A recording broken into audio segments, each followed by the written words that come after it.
Ready? Of course I'm not. Let's go. Let's go. Do the intro. Oh, what? Yep, do the intro. Come on. Just say it. Hey guys, Team Torchwood. And then say what we're doing. Go on. Hey guys, Team Torchwood. What are we doing? We're doing Blink. The review. The review. I'm really Words. doing blink. Blink. Blink. Don't I'm not blink. blinking inside. It's like blink. No. I Blink don't even know what the hell you're saying. Anyway, we're going to be doing the review of Blink in our series of reviewing apparently the most popular Doctor Who stories of the new series. We did Day of the Doctor review, watch that, and we're doing the review of Blink. Let's just begin. And yes, we're in a different scenery. Get used to it. And it's very noisy. It's very cold. What? It's very cold, and there's a drain which is being very annoying right now. Anyway, let's begin.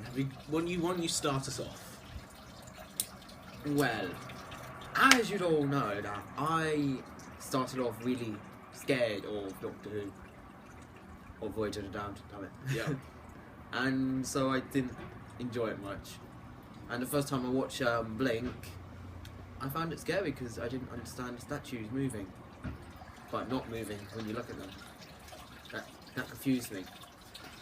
But once I actually understood them a bit more, like why and everything, I enjoyed it a lot more. Yeah, I mean, as you were saying, the Weeping Angels are pretty scary, and this is, as far as I can remember, this is the only story where they're actually scary. What other episodes? They were in Time of Angels in the caves with Matt Smith, and then they were in the one where Amy and Rory depart from the TARDIS. Were there any more? I can't think of any more. I don't think there was any more.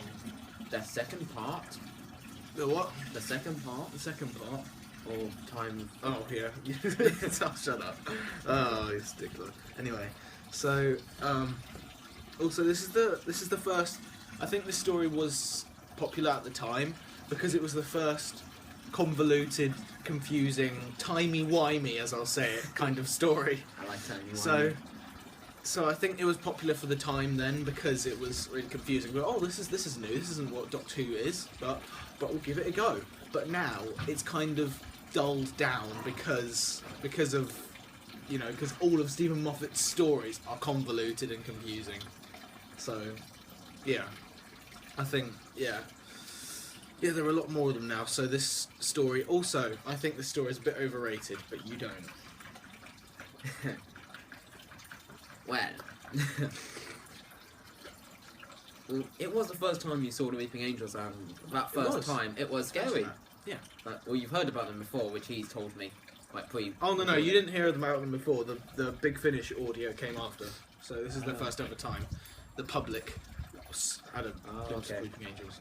But in the Doctor's past, he met the Weeping Angels. Anyway, continue. Yeah, it's all timey-wimey. Anyway, and it didn't have much of the Doctor with. I found interesting, like, seeing how people go along without him. Well, he was still there to guide. What's her name? Sally Sparrow. Yeah, Yeah. double S. Yeah.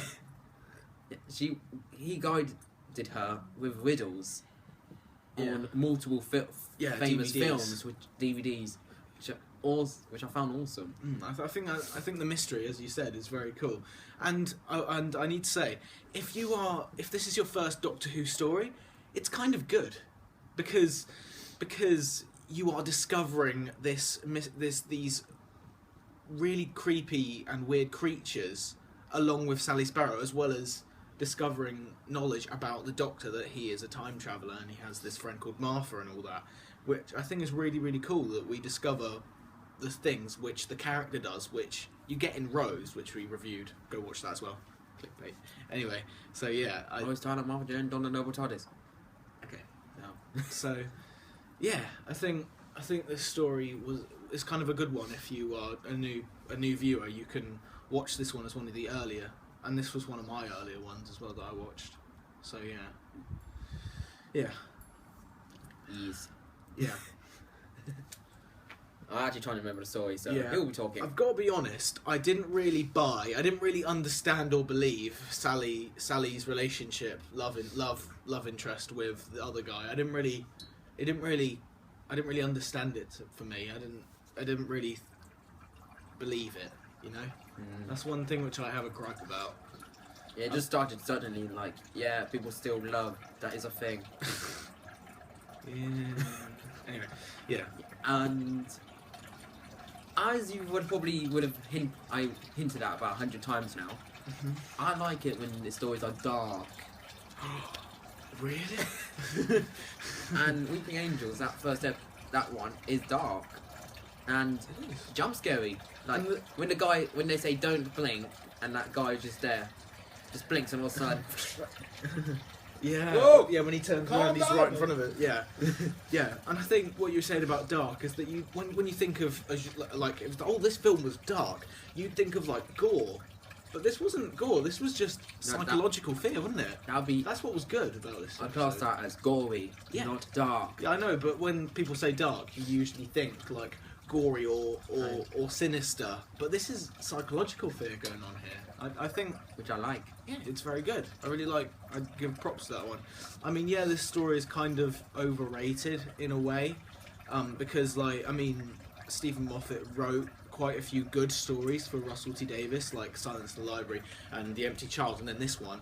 But I feel this one was the weakest because You're the weakest link. Goodbye. little reference to another episode, and I forgot about that one. excellent reference. So yeah, I think this is the kind of overrated. I think everybody said, "Oh, this is amazing," so everybody else says, "Oh, that's amazing." Everyone just says that because everyone else does. I think people just follow the crowd just because people say that it's amazing. Everybody else has to agree, which I don't really like, but it's still quite good. It's an alright episode in many ways. Yeah. I think. Yeah. This is the real reason why he brings me in, because I don't follow a crowd. I'm not technically part of the Doctor Who thing. Yeah, it's an outsider's opinion. I'm the outcast, yeah.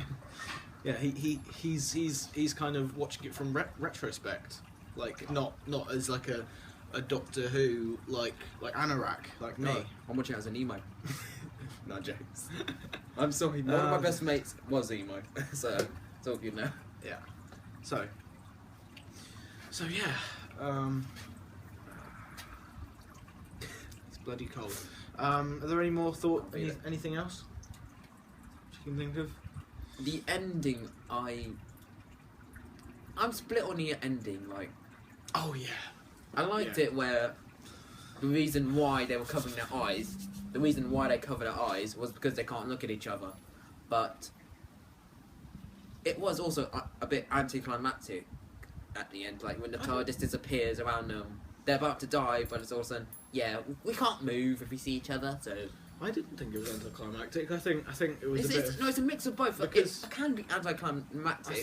I think the climax was kind of good because I think the climax was more them being chased by the Weeping Angels into the TARDIS. I didn't think it was the TARDIS. No, for me away. it was like TARDIS moving, and you're like, oh yeah, I see what you mean. Like it's just like the problems have been sorted and they didn't sort it. It's just sorted for them. I can see what you mean. From a certain someone. Yeah. And I think the final act of the episode where where you see the Doctor in person, it's like, what are you on about? yeah, and it kind of, if you guys didn't catch on that was the Doctor before he was talking on the DVDs. Timey wine. Oh, it's very cold. And that scene basically it basically goes full circle through the story. Sally Sparrow from the future gives the Doctor the manuscript so that he can record him giving the answers to her questions in the future, which is very confusing, but it makes sense if you kind of pay attention, I guess. I guess that's the way to say it. Yeah. So It's pretty good. I like how Sally Sparrow slowly understands it by, I think, Like me on this episode.